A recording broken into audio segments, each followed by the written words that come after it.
presented by Husky Music presents छोड़िया देबो तू चोली भी जागे छोड़िया देबो तू चोली भी जागे छोड़िया होली के महीना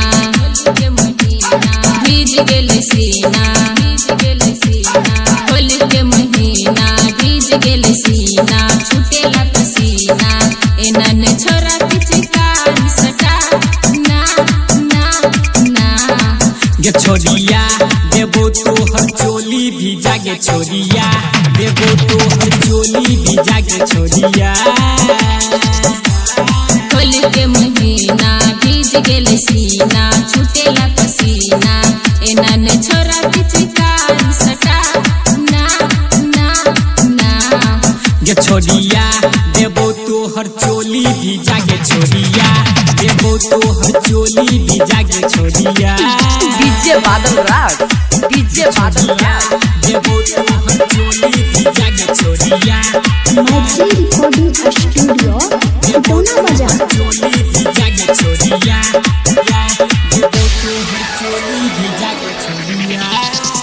गाड़ी अखिया में लगौने छक्का जल देखी के छौरा सब भ जाय छै पागल देखी के छौरा सब भ जाय छै पागल देखी के छौरा सब भ जाय छै पागल गाड़ी अखिया में लगौने छक्का जल देखी के छौरा सब भ जाय छै पागल देखी के छौरा सब भ जाय छै पागल एनन छोरा तू बात बना ना ना ना ये छोड़िया देबो तोहर चोली भी जागे छोड़िया देबो तोहर चोली भी जागे छोड़िया देबो तोहर चोली भी जागे छोड़िया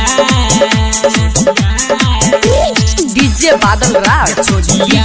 देबो तोहर चोली भी जागे छोड़िया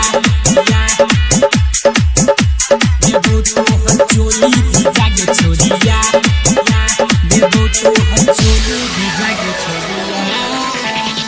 चढ़ल जवानी चौमुट गरम गे रंग लगेबो तोरा करबो नहीं शरम गे रंग लगेबो तोरा करबो नहीं शरम गे रंग लगेबो तोरा करबो नहीं शरम गे देबो अखिलेश से नहीं कर तू शरम गे रंग लगाल छोड़ी मुड छै गरम गे मुड छै गरम गे मुड छै गरम गे परमीन छौरा ने रंग लगा ना ना ना के छोड़िया देबो तोहर चोली भी जागे छोड़िया देबो तोहर चोली भी जागे छोड़िया देबो तोहर चोली भी जागे छोड़िया